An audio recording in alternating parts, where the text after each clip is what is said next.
texto que segue imediatamente ao texto que nós lemos no início, Lucas capítulo 2.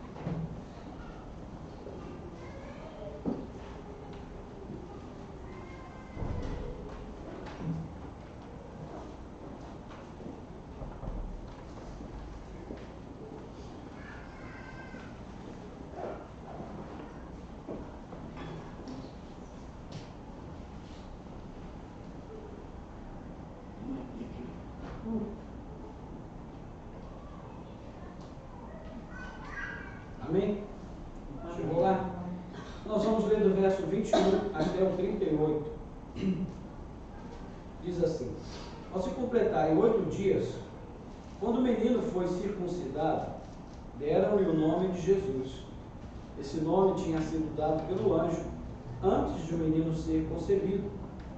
Passados os dias da purificação deles, segundo a lei de Moisés, levaram o menino a Jerusalém para o apresentar ao Senhor. Conforme o que está escrito na lei do Senhor, todo primogênito será consagrado ao Senhor. E também foram para oferecer um sacrifício, segundo o que está escrito na referida lei, um par de pombinhas, de rolinhas ou de pombinhos. Em Jerusalém havia um homem chamado Simeão. Este homem era justo e piedoso, e esperava a consolação de Israel. E o Espírito Santo estava sobre ele. Ele tinha recebido uma revelação do Espírito Santo de que não morreria antes de ver o Cristo do Senhor. Movido pelo Espírito, ele foi ao templo.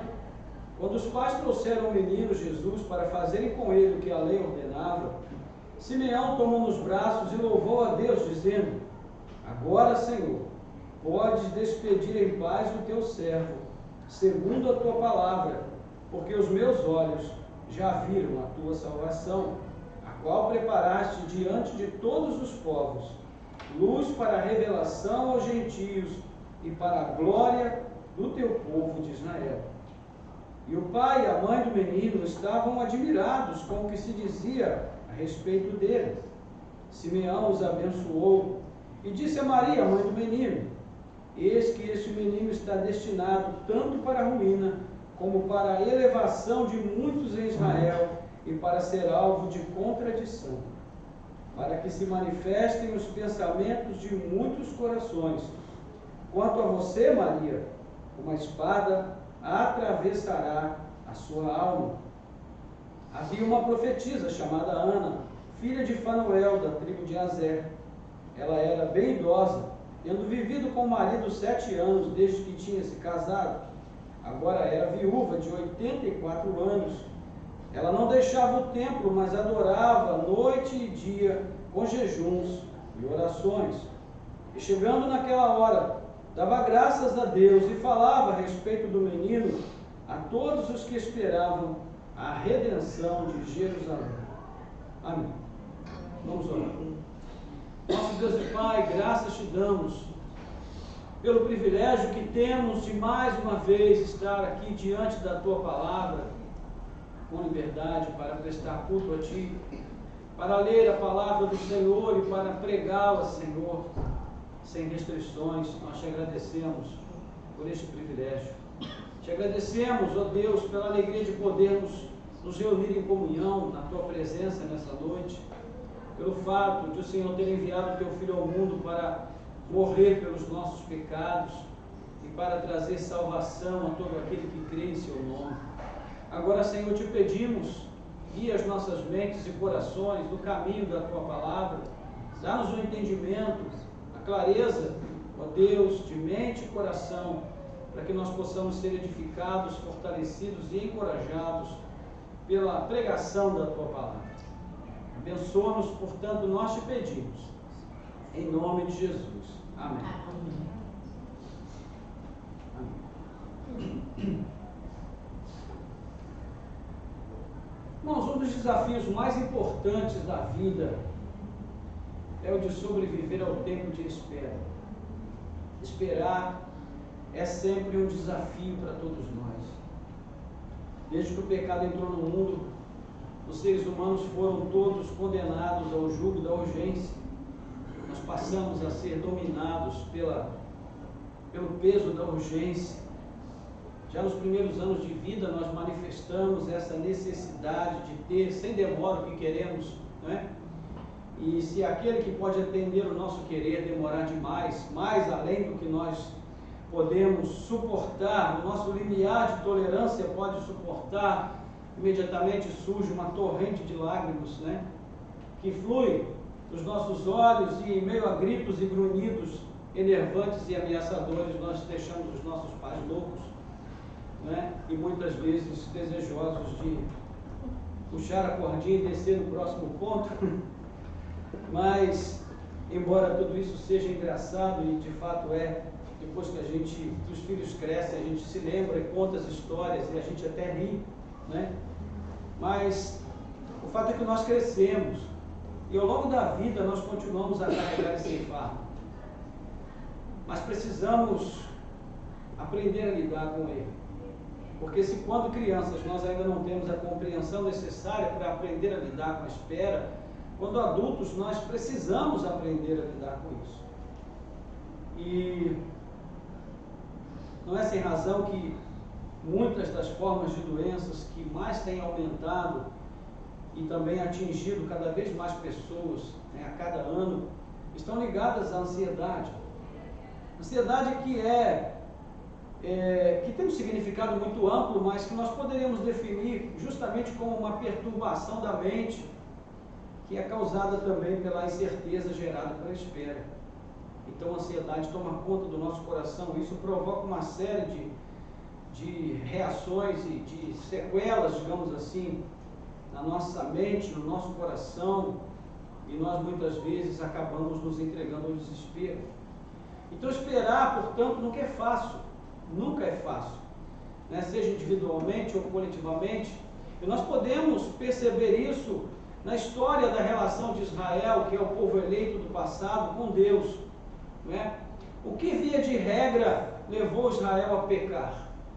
Se a gente fizer uma pesquisa com essa lente, né, da dificuldade da espera, nós vamos perceber que foi justamente essa dificuldade em lidar com a espera que levou Israel a pecar muitas vezes.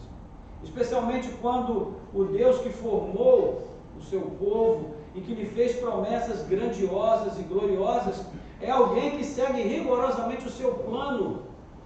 Ele não se atrasa e também não se adianta. Por mais que a gente ore, por mais que a gente clame, por mais que a gente chore, ele fará tudo de acordo com o seu propósito, com o seu tempo e com o seu plano para as nossas vidas. Então isso significa que ele jamais será mudado no seu modo de pensar, ele jamais vai antecipar uma ação, ainda que a gente ore com muito fervor. A oração fervorosa, na verdade, ela serve mais para aquietar o nosso coração ansioso do que para, porventura, fazer com que Deus se apresse nas suas ações. Então, Deus nos trata como filhos, mas Ele não nos trata como filhos mimados. Ele nos trata como filhos amados, mas como um pai responsável, que ama, mas que também sabe o que é melhor para cada um de nós. Então, o seu propósito na vida de cada um de nós, que somos o seu povo, assim como no passado, vai se cumprir exatamente da forma como Ele determinou, sem mais nem menos. E na leitura dos Evangelhos, é fácil a gente perceber o quanto o tempo da espera fez secar a esperança da grande maioria dos israelitas em relação à vinda do Messias, não é? E nós vemos isso claramente no fato de que Jesus foi rejeitado pela maioria daqueles que deveriam ter recebido, né, o seu Messias. João nos ajuda a entender isso quando ele, dizendo de uma forma genérica, lá no capítulo 1 do seu Evangelho, ele diz que Jesus veio para os que eram seus, mas os seus não o receberam. E ali nós vemos que a própria natureza da religião praticada pelos antigos havia sido mudada. Aquela fé singela, que havia sido transmitida por muitas gerações, agora havia sido mudada por uma religião formalista, morta, sem vida, legalista.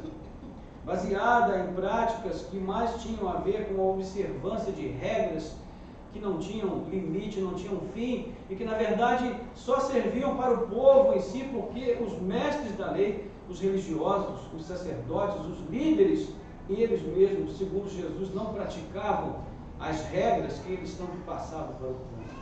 Então, isso afetou a percepção, né, que eles poderiam ter do sentido real das escrituras antigas, e quando o Messias veio, foram poucos os que o receberam. E dentre esses poucos, vão se destacar alguns personagens, e entre eles estão aqui Simeão e Ana. Duas pessoas comuns, mas que demonstram uma capacidade incomum de identificar naquele bebê de apenas 8 dias de nascido o verdadeiro Messias de Israel.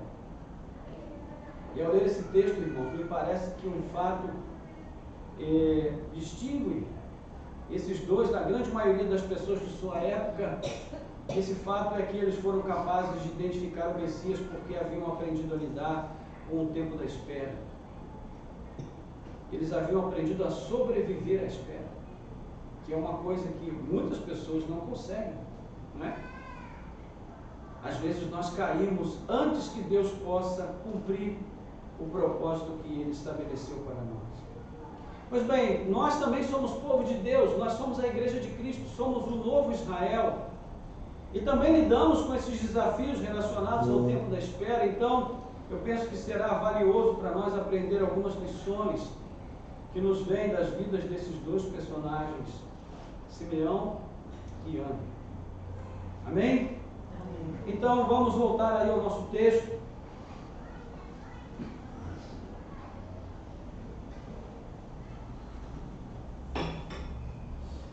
E ele começa falando da circuncisão de Jesus. Mas é interessante que Lucas, ele vai trazer esse texto como uma espécie de outro lado da moeda, daquilo que os anjos haviam anunciado tão alegremente a José e a Maria, a respeito do menino Jesus. Nós acabamos de ler no início do nosso culto, não é? Mostrando que José e Maria receberam aquela visita, e então os anjos disseram: olha, eis que eu trago novas de grande alegria, e será para todo o povo. Ou seja, eram notícias, como se dizia antigamente, alvissareiras, né? Notícias que trazem contentamento, notícias que trazem boa expectativa, muita alegria, muita euforia. Mas agora Lucas, ele pega essa euforia e ele começa a mostrar o outro lado dessa expectativa pela vinda do Messias, porque há um outro lado a ser considerado, né? E é aqui que ele entra com a narrativa do versículo de número 21, né?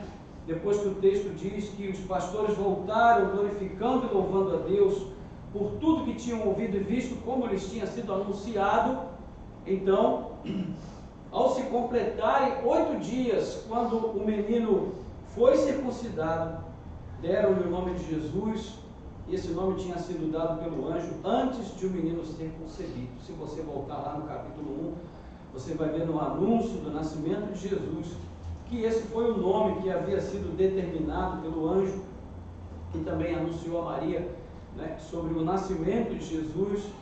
Então ele disse que ele deveria se chamar Jesus, porque esse nome significa Salvador, assim como também a narrativa de Mateus vai trazer essa mesma orientação. Então, a prescrição da circuncisão precede a lei de Moisés. Em Gênesis 17, versículo 12, primeira e segunda parte, nós lemos assim: o menino que tem 8 dias será circuncidado entre vocês. Todos do sexo masculino nas suas gerações devem ser circuncidados. E esse ritual marcava então a inserção da criança israelita na aliança do Senhor com Abraão. A circuncisão em si representava um sinal, uma marca de pertencimento à aliança entre Deus e o seu povo eleito, né? Pelo que indica o texto de Lucas, era também na cerimônia da circuncisão que a criança recebia oficialmente um nome. Então o texto diz que após a circuncisão lhe deram o nome de Jesus. Como Paulo iria destacar anos depois, Jesus nasceu sob a lei, ou seja, ele nasceu e ele foi sujeito à lei desde que ele nasceu, cumprindo plenamente as exigências que a lei trazia, não é? Para que ele pudesse salvar aqueles que, vivendo sujeitos à condenação da lei, viessem a crer no seu nome. Depois você pode ler Gálatas capítulo 4, versículo 4 a 5, ou seja, Jesus veio para cumprir toda a lei, porque nenhum de nós poderia cumprir toda a lei.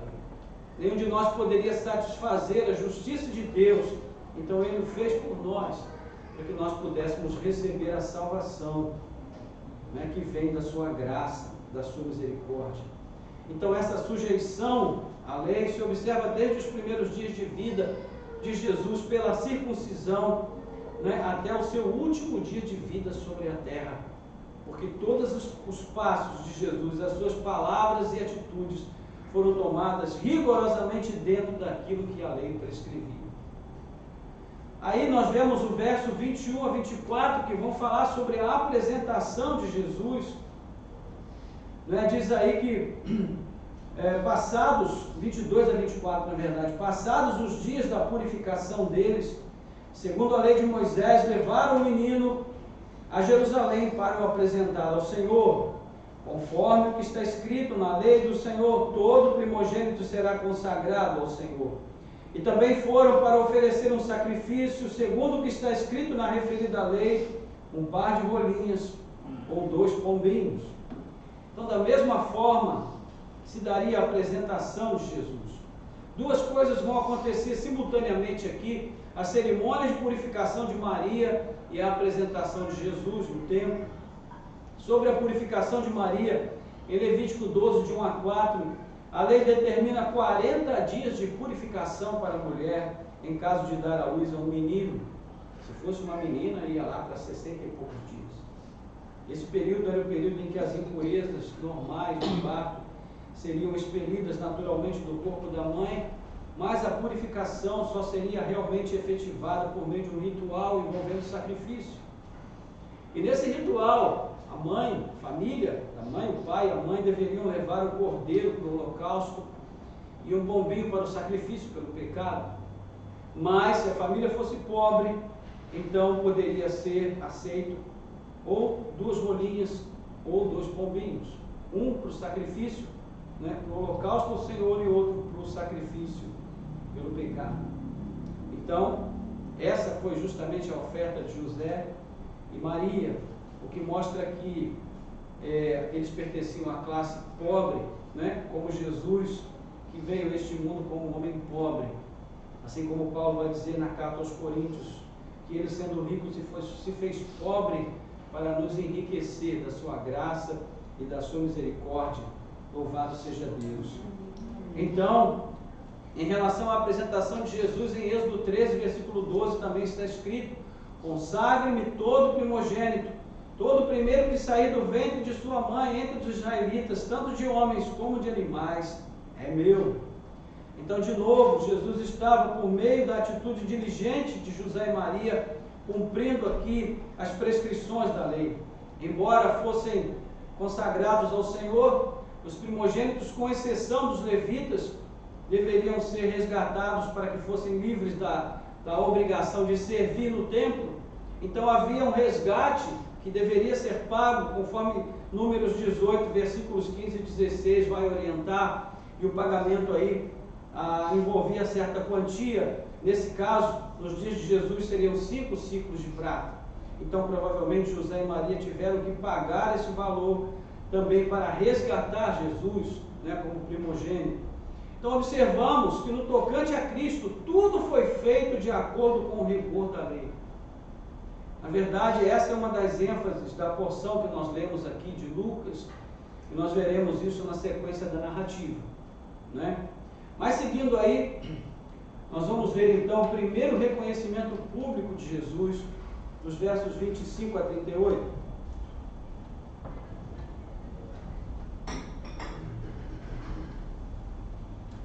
Diz aí que em Jerusalém havia um homem chamado Simeão. Este homem era justo e piedoso e esperava a consolação de Israel, e o Espírito Santo estava sobre ele. Ele tinha recebido uma revelação do Espírito Santo de que não morreria antes de ver o Cristo do Senhor. Movido pelo Espírito, ele foi ao templo. Quando os pais trouxeram o menino Jesus para fazerem com ele o que a lei ordenava, Simeão tomou nos braços e louvou a Deus, dizendo: agora, Senhor, podes despedir em paz o teu servo segundo a tua palavra, porque os meus olhos já viram a tua salvação, a qual preparaste diante de todos os povos, luz para a revelação aos gentios e para a glória do teu povo de Israel. Só até aí por enquanto, depois a gente vai seguir. Então chegamos agora ao ponto em que ocorre uma quebra no enredo aqui, porque Lucas deliberadamente abre um pequeno parêntese para destacar algo muito importante, que justamente aconteceu no momento em que José e Maria chegavam ao templo com Jesus para cumprir o que a lei dizia a seu respeito, né? E então ocorreu ali o primeiro reconhecimento público de que Jesus é o Messias. Isso vai acontecer por meio do testemunho de duas pessoas comuns, como já falamos, comuns aos olhos dos homens, evidentemente, mas duas pessoas especiais aos olhos de Deus, não é? Simeão e Ana. Então, primeiro, o texto que nós lemos sobre Simeão, primeira parte aí, o que Lucas conta sobre ele é muito pouco, mas é suficiente para que a gente possa fazer um bom juízo sobre este homem. O texto menciona 4 coisas sobre Simeão. A primeira coisa é que ele vivia em Jerusalém.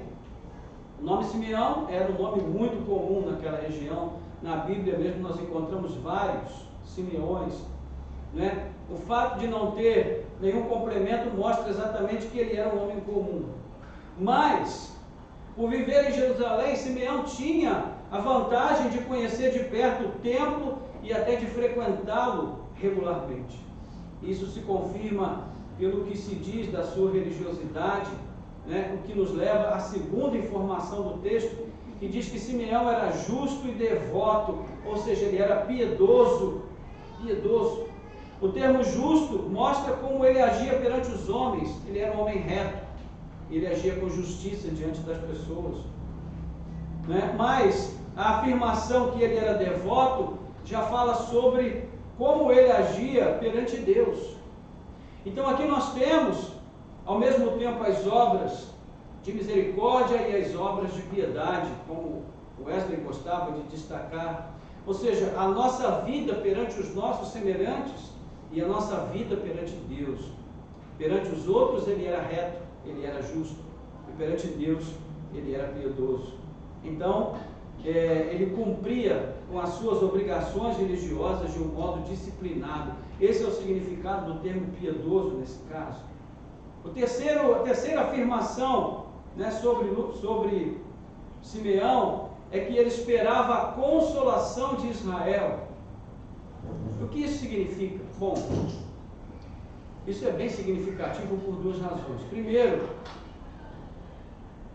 porque mostra que Simeão conhecia bem a antiga promessa messiânica, aquela que sustentou a fé, né, em muitas gerações de fiéis do passado e que caracterizava também a verdadeira religião de Israel.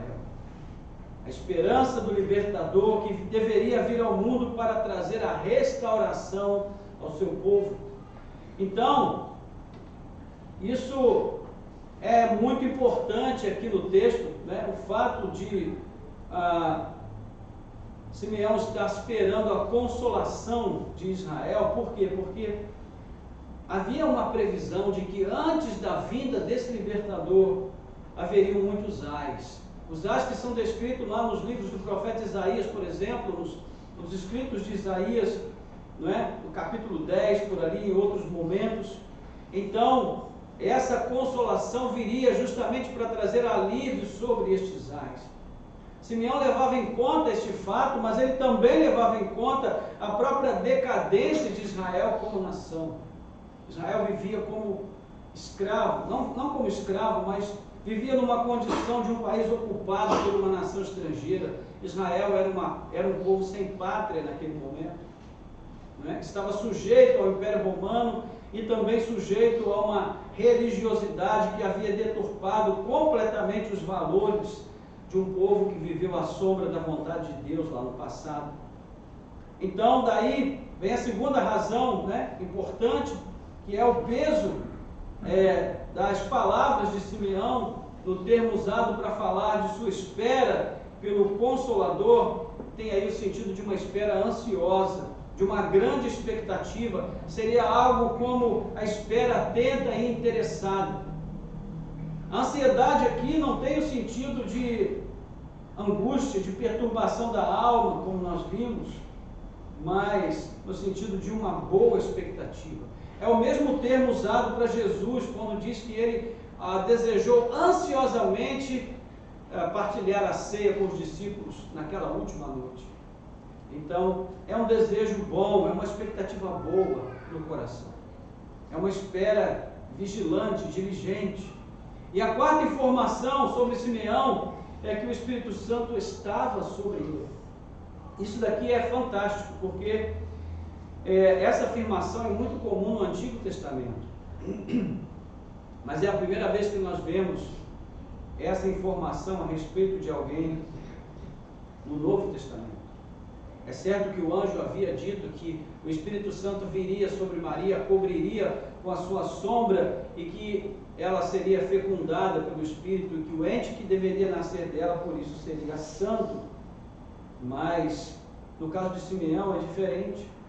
No Antigo Testamento, essa presença do Espírito sobre a vida das pessoas ocorria em ocasiões especiais, nas quais elas eram dotadas de capacidade especial para realizar uma tarefa ou outra, não é?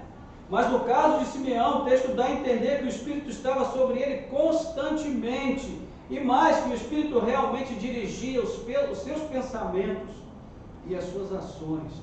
Então, primeiro, o texto diz que o Espírito havia revelado a ele que ele não morreria antes de ver o Messias ou o Cristo do Senhor, que revela o quê? Intimidade. Imagine você estar ali vivendo no seu dia a dia, cuidando das suas coisas, né? Mas você tem tanta intimidade com o Senhor, e aí o Espírito vem e fala com você diretamente, e antecipa a você fatos da sua vida que vão acontecer, que você não tinha a menor ideia, mas ele mostra a você para preparar você para esses momentos. Meus irmãos, isso é real. Isso pode acontecer nas nossas vidas ainda hoje, se nós procurarmos também viver nesse nível de intimidade com o Senhor.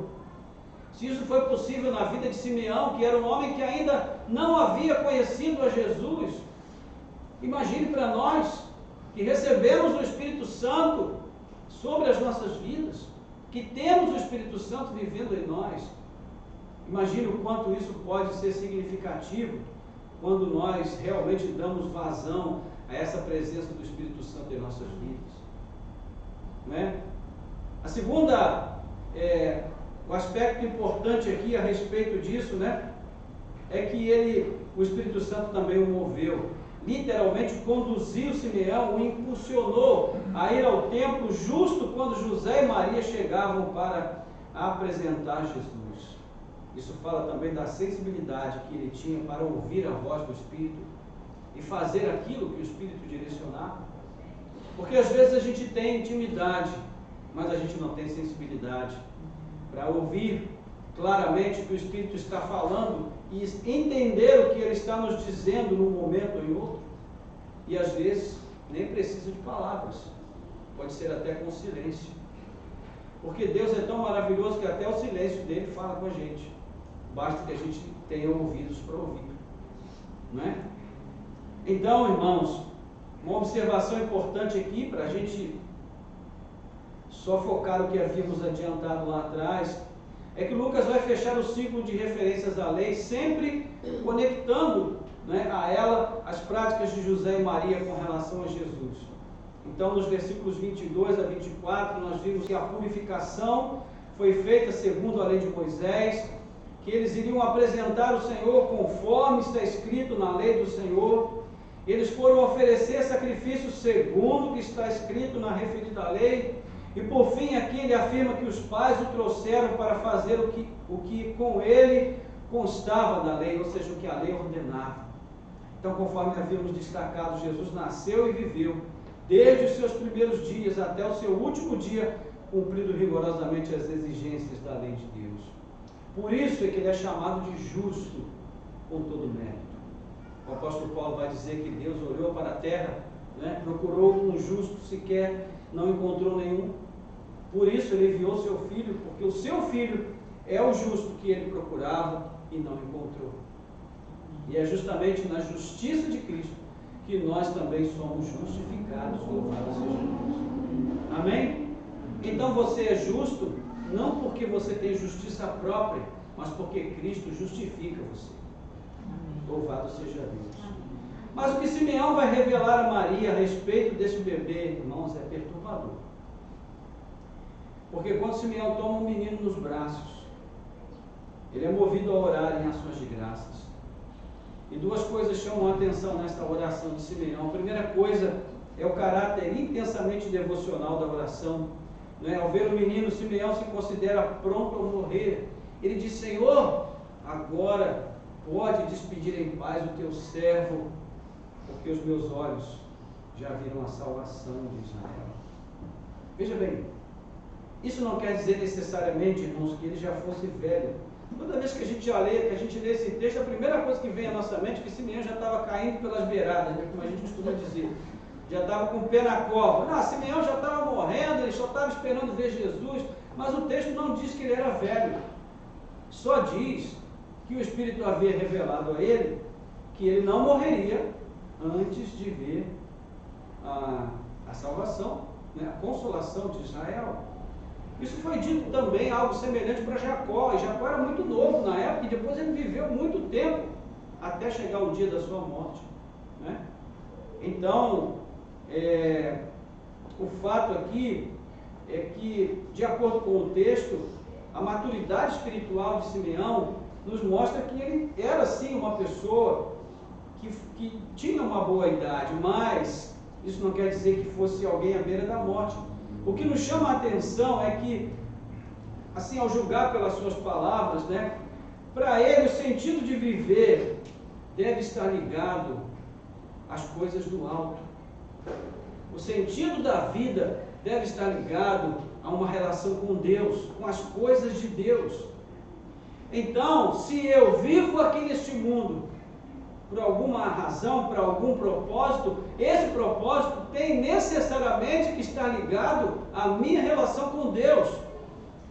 E se por alguma razão eu perceber que o meu propósito neste mundo foi concluído, se Deus fez tudo o que Ele devia fazer em minha vida e através da minha vida neste mundo, então para mim não tem mais nenhum sentido viver neste mundo.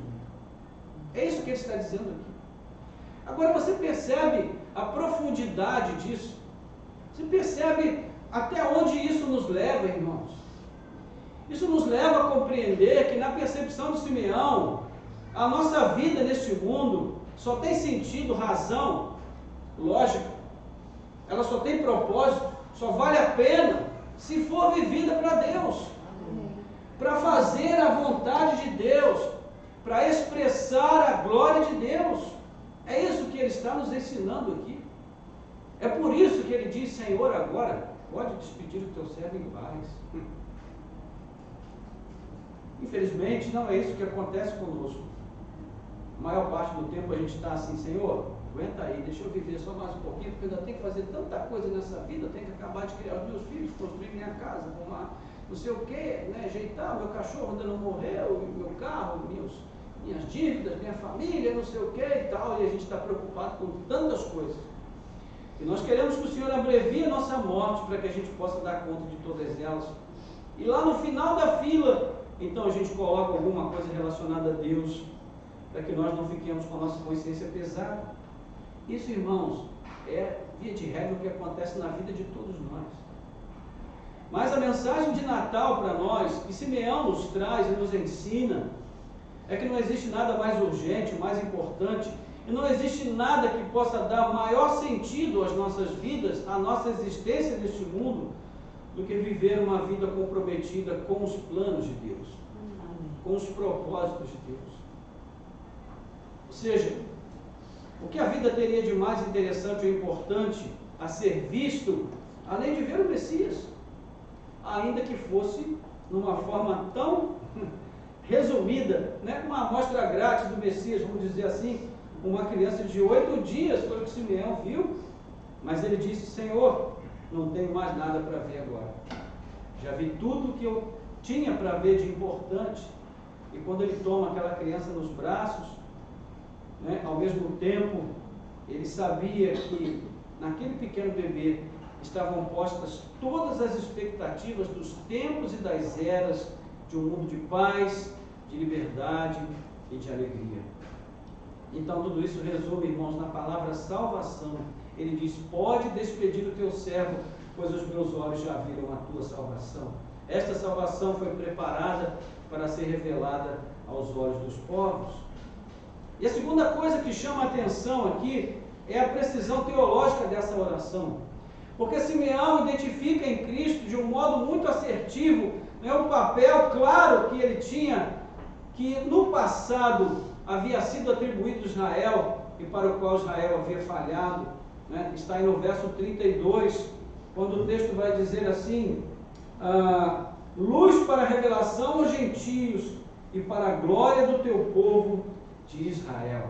Então, se você depois olhar lá em Isaías 42, versículo 6 e 49, versículo 6, você vai ver ali justamente onde Israel foi chamado como servo para ser luz às nações. Mas ao invés de ser luz às nações, Israel acabou levando escuridão, acabou servindo como empecilho para que os povos pudessem ler no seu testemunho, na sua vida, a palavra do testemunho de Deus.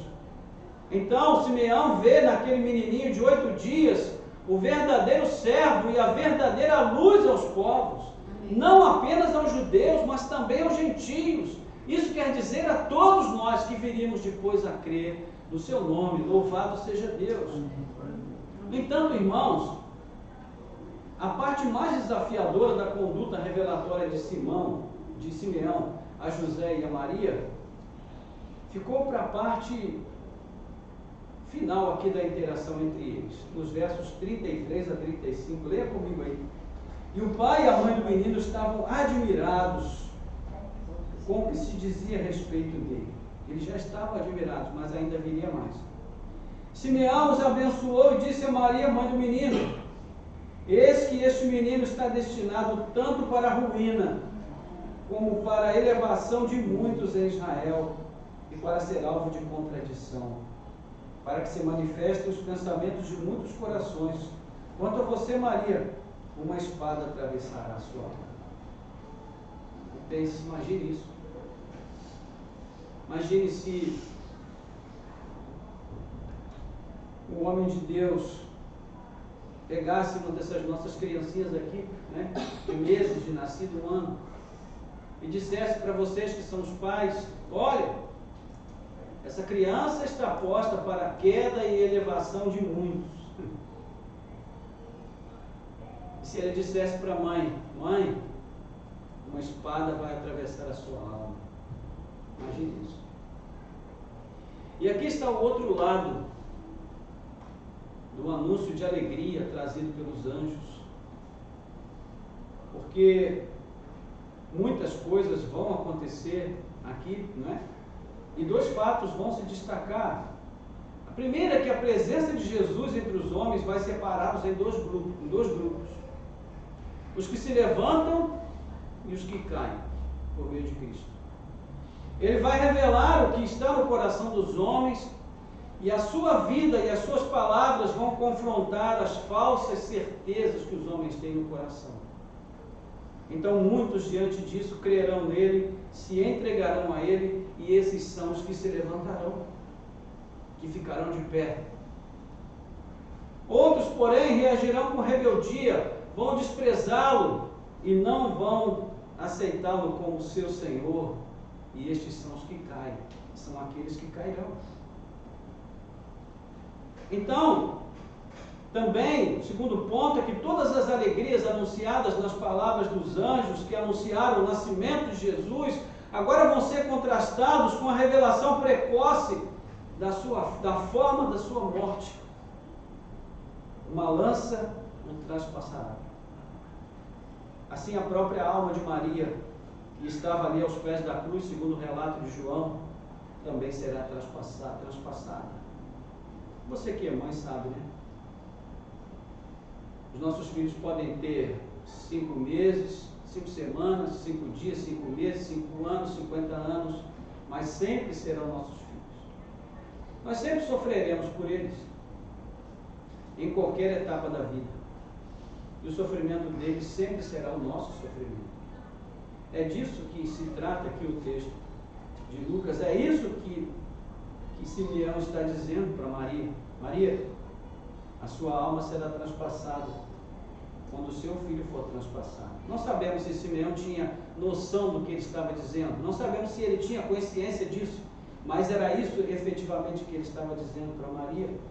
Porque a palavra usada aqui para espada, ela se refere a uma espada longa, ou seja, uma lança. E nós sabemos que Jesus foi transpassado ali como um testemunho final de que ele de fato estava morto quando ele foi retirado da cruz. Portanto, nós temos aí o testemunho impactante de um homem comum, mas ao mesmo tempo muito incomum, né? Um homem cheio do Espírito Santo, que havia aprendido que a melhor maneira de esperar a promessa de Deus é esperar em Deus, é esperar aos pés do Senhor, é esperar numa relação franca, ativa com Deus o tempo todo. Mas não é diferente o testemunho de Ana, e aqui a gente parte para concluir essa reflexão. A quantidade de informação sobre ela é ainda menor do que sobre Simeão, mas é igualmente significativo, né? Isso que o texto vai dizer aí, em primeiro lugar, versículo 36, que Ana era uma profetisa. Havia uma profetisa chamada Ana, filha de Fanuel, da tribo de Azer. Ela era bem idosa, tendo vivido com o marido 7 anos, desde que tinha se casado. Então veja, essa informação de que ela era profetisa pode passar até despercebido da maioria dos leitores desavisados de Lucas, mas quando você pensa em 400 anos de escassez da profecia em Israel, 400 anos em que não se levantava um profeta em Israel, então a coisa muda de figura, né? Porque durante 400 anos não se levantou um profeta, e somente dali a alguns anos João Batista iria reacender a chama do profetismo bíblico. E o fato é que, de posse dessa informação, nós costumamos pensar que a piedade havia se extinguido de todo entre o povo eleito, né? Mas o que aprendemos com Simeão e agora com a profetisa Ana é que o cumprimento da promessa do remanescente permaneceu ativo, né? A esperança desse cumprimento permaneceu ativo no remanescente, que também foi preservado por Deus mesmo nos tempos mais sombrios. Então, se Deus não estava falando no âmbito nacional, pelo menos Ele ainda falava de modo pontual por meio de pessoas como esta mulher. Eu me lembro quando pela primeira vez eu fui estudar, fui fazer um seminário, e então eu fiquei abismado de saber quando alguém me disse: olha, aquela página branca que separa o Antigo Testamento do Novo representa 400 anos de silêncio de Deus. Eu fiquei chocado com aquilo, fiquei pensando, como é que Deus ficou 400 anos sem falar nada com ninguém? Como assim, né? Mas esse texto aqui, irmãos, mostra claramente que Deus não ficou em silêncio. Ele apenas deixou de falar do ponto de vista nacional. Ele não levantava mais profetas para falar a todo Israel, mas ele continuava falando a gente piedosa, como Ana, como Simeão. Ele continuava falando a essas pessoas. Ele não falava aos incrédulos, mas aos crentes ele ainda falava. E Deus sempre fala àqueles que têm fé. Deus sempre fala àqueles que estão suficientemente quietos e atentos para ouvir a sua voz, o seu falar. Por que hoje nós ouvimos tão pouco a voz de Deus? Porque nós vivemos num mundo muito barulhento. Porque a nossa alma anda sempre muito embarulhada, porque o nosso coração sempre anda muito ocupado e nós não temos tempo e nem ouvidos para ouvir a Deus. Mas se nós procurarmos viver nessa disciplina, nós também poderemos ouvir a voz de Deus. Amém, irmãos? Amém. Então, diz que também Ana era filha de Fanuel, da tribo de Azer, mostrando que a extinção das tribos de Israel, que é um fato já verificado nos dias de Jesus, não foi total, né? Pelo menos a tribo de Azer ainda preservou alguma genealogia, e Ana fazia parte dessa tribo, né? Que, historicamente falando, sabe-se que basicamente apenas a tribo de Judá manteve um número significativo de descendentes, cuja genealogia se estenderia, mas a maioria das outras tribos haviam se extinguido. Então é importante saber que Ana representa a tribo de Azer, que não havia se extinguido totalmente. Além disso, ela era viúva, havia pelo menos 77 anos. Porque ela ficou 7 anos casada e agora estava com 84 anos. Então significa que o seu marido havia morrido há 77 anos. Mas a sua prática devocional permaneceu muito viva e muito ativa. Aos 84 anos, Lucas informa que ela não deixava o templo, mas adorava dia e noite, talvez se referindo ao fato de que ela ia ao templo constantemente para adorar. Além disso, ele diz que ela praticava regularmente as disciplinas espirituais de jejuns e orações. Se você considerar que a figura da viúva naqueles dias era de uma pessoa extremamente limitada, especialmente do ponto de vista financeiro, de recursos para se sustentar, você percebe que para Ana parece que esses problemas não a paralisavam, não impediam que ela tivesse uma vida ativa de comunhão com Deus, de serviço a Deus. A sua vida foi consagrada inteiramente ao Senhor. A sensação que nós temos é que depois que ela perdeu seu marido, ela disse: Senhor, agora o Senhor é o meu único marido, eu vou viver para te servir e para te glorificar. E a sua vida de fato é um exemplo para nós, não é? Então diz que ela chegou ao templo na mesma hora do encontro de Simeão com Maria e José. E veja que a reunião foi algo o mais inesperado possível, né? Ao mesmo tempo, um encontro muito feliz da espiritualidade verdadeira com o Messias verdadeiro. Então é verdade que ainda havia um remanescente fiel que aguardava o Messias pobre, não aquele que os líderes religiosos desejavam.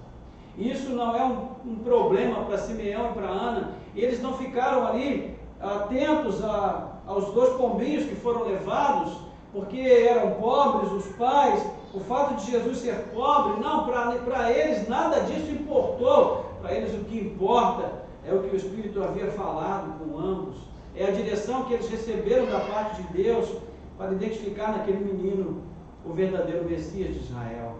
E é o que fica bem claro na reação dos dois ao ver a criança. Então, Ana vai dar graças a Deus e depois ela vai anunciar que o libertador aguardado havia chegado a todos aqueles que esperavam a redenção de Jerusalém, que é um outro modo de dizer o que Simeão já havia dito, a consolação de Israel, não é? E aqui a gente parte para a conclusão e para a aplicação para a gente orar.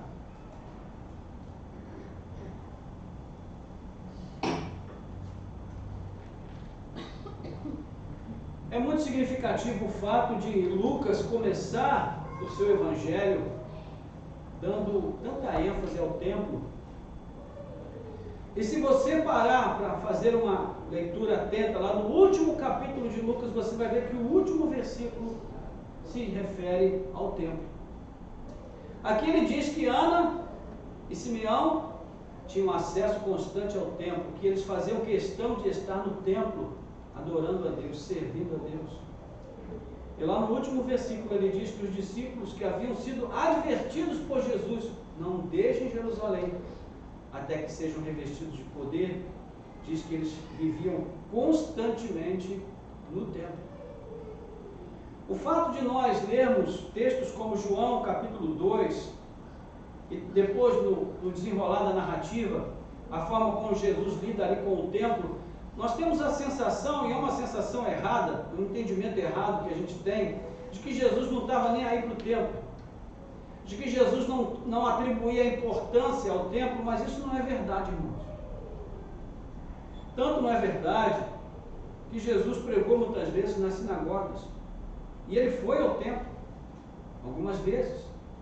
A questão, o fato de Jesus ter se levantado de uma forma tão forte, tão incisiva, para mostrar que o templo havia sido contaminado, não quer dizer que ele tenha desprezado o templo, muito pelo contrário. O que mostra é que ele prezava tanto o templo, que ele mostrou ali toda a indignação quando virou aquelas bancas e mostrou a eles que eles haviam transformado aquele lugar, que deveria ser um lugar de oração, uma casa de oração, num covil de ladrões. E nós vemos como isso é importante aqui na narrativa de Lucas. Como ele começa dando ênfase a essa presença dos fiéis no templo, e ele termina dando ênfase à presença dos discípulos no templo. E assim como Ana e Simeão viviam no templo aguardando a promessa da chegada do Messias, os discípulos viviam no templo aguardando a chegada da promessa do Espírito Santo. Percebe a relação? Então, irmãos, isso mostra para nós, muitas coisas importantes. Quando Lucas diz aqui que Ana vivia constantemente no templo, a gente poderia dizer que Ana não perdia um culto, Era aquela carola da igreja, que todo mundo dizia: você é uma ratazana de igreja, não sai da igreja, está sempre na igreja, todo dia vai à igreja. Ela não tinha um marido para falar isso, mas certamente devia ter alguém lá que sempre dizia isso. Isso nos mostra, irmãos, que esse lugar de comunhão, esse lugar de ajuntamento para adorar a Deus, não perdeu a sua importância. A mensagem do Natal nos faz rememorar a importância da comunhão na presença de Deus. A importância de nós estarmos no templo para adorar o Senhor juntos com os nossos irmãos. É certo que tanto Simeão quanto Ana tinham uma vida privada de comunhão com Deus, sim, isso mostra pela intimidade que eles tinham com o Senhor, mas eles também prezavam pelo ajuntamento solene na presença de Deus, e isso fica claro aqui pela nossa narrativa. E o fato é que a chegada de Jesus ao mundo teve todo esse significado para Simeão e Ana. Até Maria e José ficaram admirados com tudo isso. E nós já sabemos que a grande maioria dos israelitas daqueles dias não viram em Jesus as coisas que esses dois puderam ver. E por que não puderam ver? Porque as suas expectativas estavam mal direcionadas? Sim, mas é mais que isso. O que nós podemos perceber é que a forma como as pessoas esperavam o Messias acabaria determinando a aceitação ou a negação desse libertador quando ele se manifestasse. Como é que Simeão e Ana esperavam o Messias? Eles o esperavam em oração, em devoção, em uma relação com Deus que mostrava o quanto eles se importavam com as coisas do alto, que mostrava como eles prezavam as promessas, as profecias, como eles conheciam as promessas de Deus, como eles prezavam por aquilo que Deus havia deixado no passado para que servisse como direção, como guia, como consolação e fortalecimento até que a promessa se cumprisse. Então, esse é o fato, irmãos. Simeão e Ana esperavam o libertador vivendo intensamente a sua comunhão com Deus. Sua fé era viva e também era ativa, mesmo em tempos de tanta escuridão e falta de perspectiva. Então eu digo para você, meu irmão, minha irmã, viver na escuridão para o crente não significa viver sem a luz. Nós podemos viver num mundo escuro e ao mesmo tempo sermos capazes de preservarmos em nossos corações a luz da palavra de Deus, a luz que Cristo veio trazer a este mundo, porque Cristo vive em nós pelo Espírito. Amém, irmãos?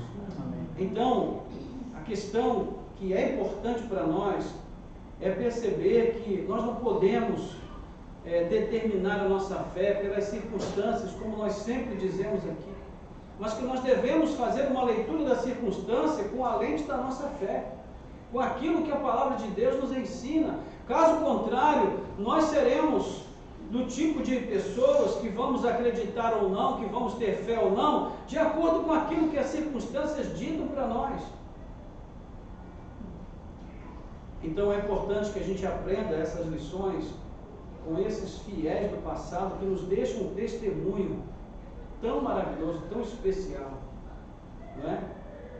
Mostrando que a fé que Jesus iria também professar e praticar nos seus dias, né? E é interessante a gente pensar que Jesus tinha fé. Sim, Jesus tinha fé, e ele mostrava a sua fé também por meio das suas obras, a sua devoção ao Pai, o seu apego à vontade de Deus, a sua determinação em cumprir tudo aquilo que a lei havia previsto, não é, de fazer aquilo que era o propósito do Pai para ele, nem mais nem menos, e de seguir aquele rumo sem titubear, sem esmorecer, sem se desviar do caminho, nem para a esquerda nem para a direita.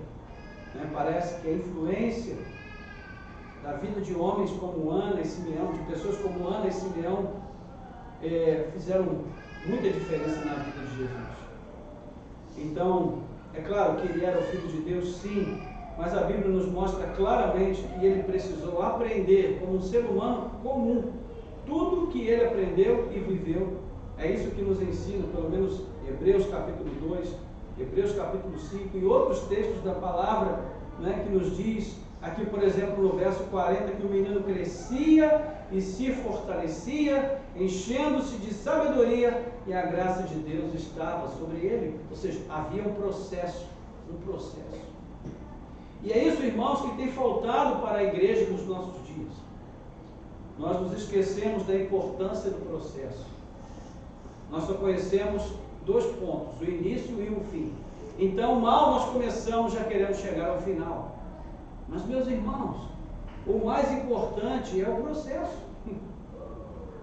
Porque é no processo que nós vamos amadurecer, é no processo que nós vamos ganhar a maturidade espiritual que nós observamos nesses 2, que nós observamos na caminhada de Cristo nesse mundo e na vida dos apóstolos que vieram depois dele. E a grande pergunta, irmãos, que nós devemos fazer para nós hoje é: como nós estamos esperando o Messias? Porque nós estamos esperando o Messias. Ele veio ao mundo, como nós vimos aqui, o Jogral trouxe para nós, ele cumpriu a sua missão, ele fez o que esperava-se dele, mas ele foi elevado às alturas, não é? E como o credo apostólico nos ensina, assim como ele foi elevado às alturas, de lá ele também virá para julgar os vivos e os mortos. A pergunta é: como nós estamos esperando o Messias? O próprio Jesus nos ensinou que nós devemos esperá-lo, vigiando e orando sempre, irmãos, para que nós não caíssemos em tentações, para que nós não perdêssemos o tempo da sua vida, para que nós não fôssemos apanhados de surpresa. Então, ainda hoje Jesus tem sido este objeto da profecia de Simeão. Ele ainda tem dividido o mundo em 2. Ele ainda tem dividido os homens em 2 grupos: os que creem para a salvação e os que não creem para a perdição.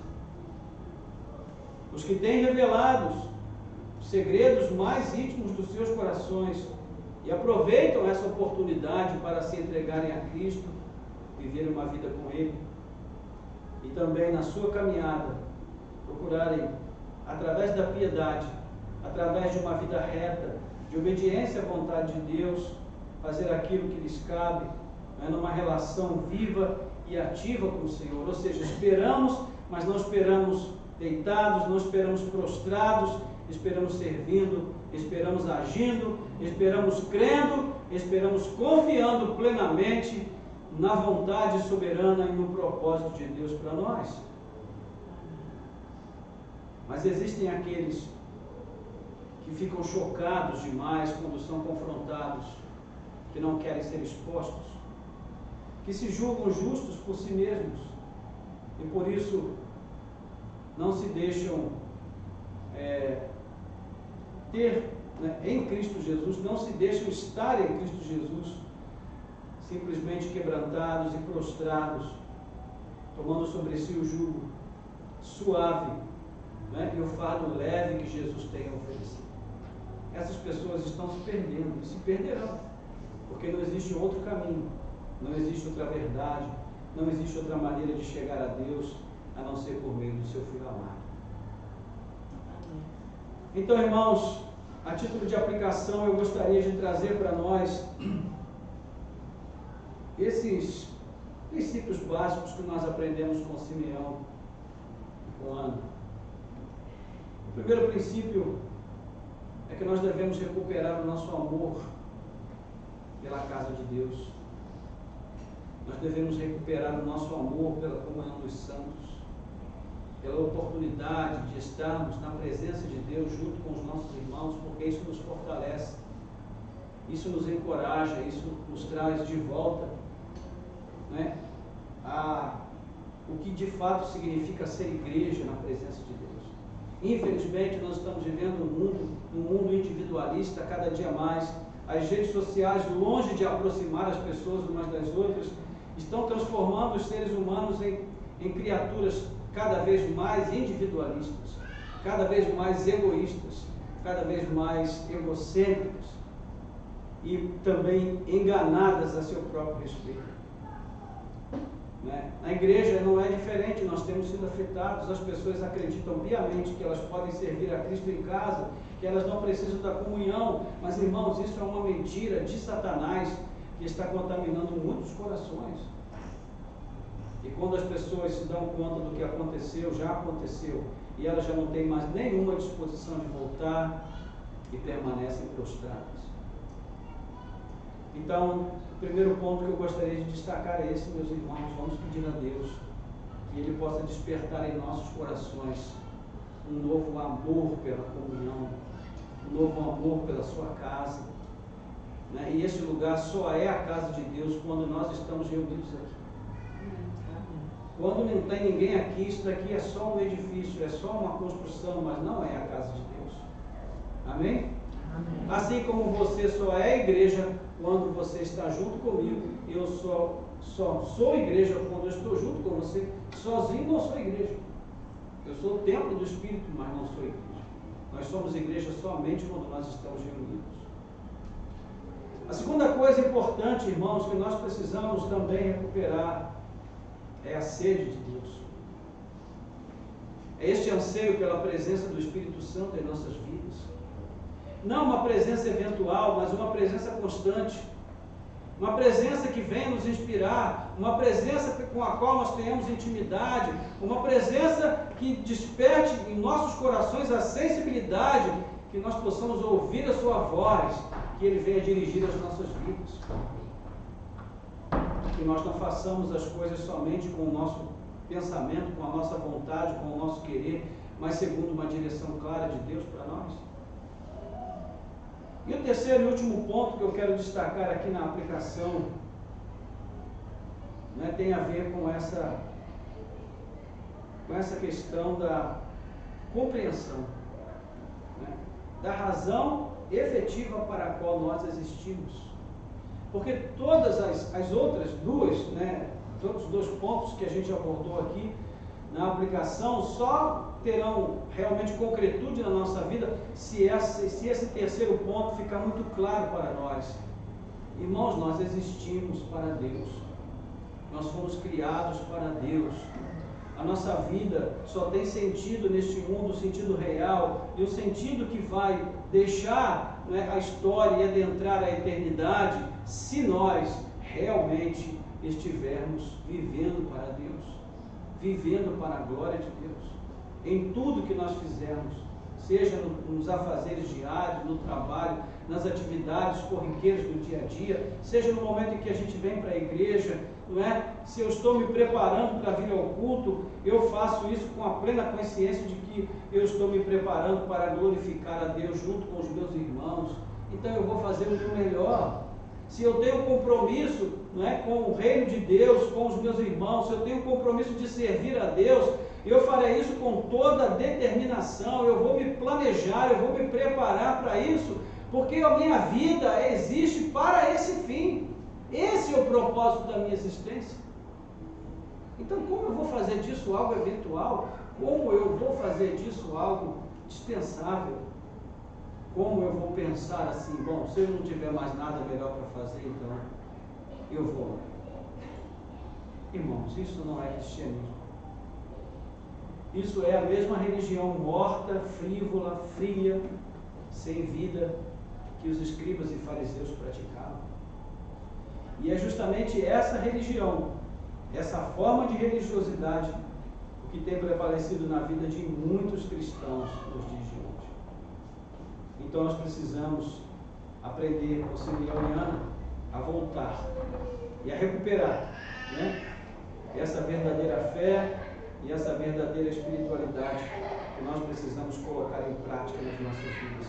Infelizmente, o que acontece hoje em nosso meio é muita religiosidade, mas pouca espiritualidade verdadeira. Muito misticismo, muita crendice popular, mas pouco cristianismo real. Então, que o Senhor nos dê graça, que Ele tenha misericórdia de nós e nos ajude a fazer o nosso melhor nesse sentido. Amém? Amém. Amém. Vamos orar, curva a sua cabeça. Nosso Deus e Pai, graças te damos pela alegria de podermos ter também ouvido a Tua palavra, Senhor, nessa noite. Obrigado porque a vinda de Cristo ao mundo tem um significado tão abrangente, tão profundo, que nós podemos, ó Deus, ler a Tua palavra sempre, constantemente, mas ela sempre trará algo novo que nós ainda não havíamos percebido. E nessa noite, quantas lições novas nós aprendemos com Ana, com Simeão, com José, com Maria, com Cristo, acima de tudo. E quantas coisas nós precisamos guardar no coração, Senhor, mas de todas, nós queremos te pedir que o Senhor nos ajude, que o Senhor nos dê graça, para que nós possamos recuperar o nosso apreço pela comunhão, Senhor, o nosso amor pela igreja, pelo reino de Deus, pela obra do Senhor, o nosso amor de uns para com os outros, a alegria de estarmos juntos na Tua casa, Senhor, coisa que muitas vezes, Pai, nós atribuímos tão pouca importância. Ó Deus, como é maravilhoso quando nós podemos ter uma comunhão que nos abençoa, que nos edifica, que nos cura, que nos restaura, que traz, Senhor, fortalecimento e encorajamento para a nossa fé.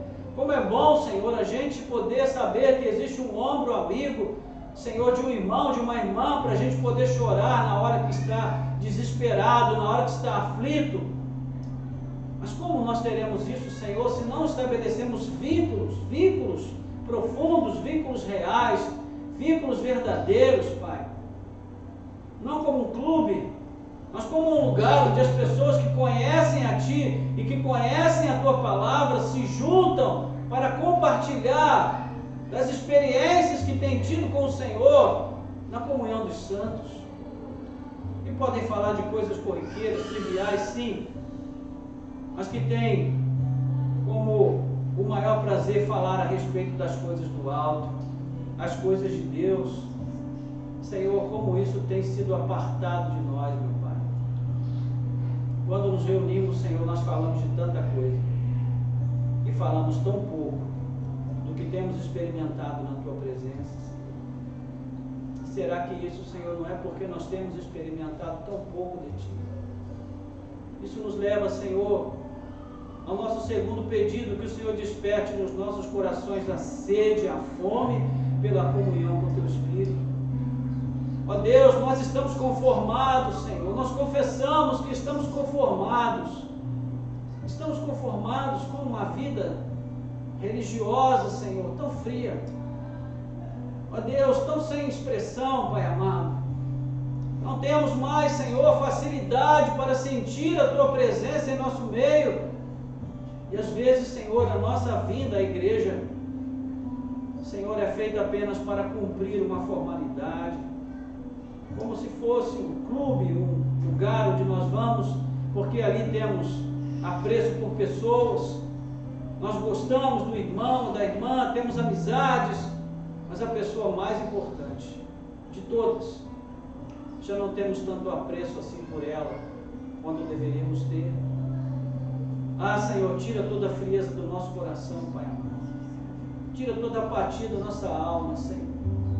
Vem nos renovar, vem nos fortalecer, vem tirar, Senhor, ó Deus, a indiferença do nosso coração, Pai amado. Desperta em nós, Senhor, a sede por Ti, a fome pela Tua presença, Senhor. De tal maneira que nós não consigamos passar um dia sequer, ó Deus, sem buscar o prazer de estar na Tua presença, para que quando chegarmos neste lugar, Senhor, as pessoas possam ver em nós a Tua luz. Assim como Simeão foi um homem que se destacou, embora fosse um verdadeiro anônimo, nem sobrenome ele tem aqui no texto, mas ele teve o seu nome registrado na história como um homem cheio do Teu Espírito, que teve o privilégio de segurar nos braços o Salvador da humanidade. Senhor, nem o homem mais nobre que já viveu neste mundo teve tanto privilégio quanto o privilégio de Simeão. Seus olhos viram a salvação. Ó Deus, que o Senhor abra os nossos olhos para que nós possamos ver, ó Deus, para que nós possamos ver de novo o que já vimos um dia e hoje talvez não sejamos mais capazes de ver o quanto Cristo significa para nós. Desperta-nos, Senhor. Desperta-nos, Senhor. Enquanto é dia, enquanto é tempo. Por fim, Senhor, nós te pedimos que o Senhor possa trazer ao nosso coração um entendimento claro da razão de ser da nossa existência, do porquê nós fomos feitos, do porquê nós fomos criados, que nós não somos o produto de uma evolução tola, ó Deus, de uma evolução frívola, ó Deus, de uma explicação humana para algo que o ser humano não consegue conceber, ó Deus, que é o milagre da criação, o chamamento que o Senhor fez a cada um de nós, Senhor, ainda no ventre materno, para que nós pudéssemos Te servir durante todos os anos da nossa vida, porque todos os nossos dias estão escritos e determinados por Ti, desde a fase embrionária da nossa existência, Senhor. E ali, o Senhor já estava escrevendo a nossa história, ó Deus, sempre voltada para Ti, sempre de acordo com a Tua vontade. Mas nós confessamos, Senhor, que muitas vezes, nós temos vivido apenas e exclusivamente para nós mesmos, e não temos vivido para Ti, Pai. Perdoa-nos, Senhor. Que o nosso presente de Natal, Senhor, seja esse despertamento da parte do Senhor. Que o Senhor envie o Teu Espírito sobre nós de tal maneira que Ele desperte os nossos corações, que Ele nos acorde, Senhor, para que no ano que se aproxima, o próximo ano, seja diferente. Seja diferente, Senhor. E lá no final de 2023, se assim o Senhor nos permitir, nós tenhamos uma história mais bonita para falar. Amém. A respeito do nosso testemunho. Amém. Nós Te pedimos e Te agradecemos. Em nome de Jesus. Amém.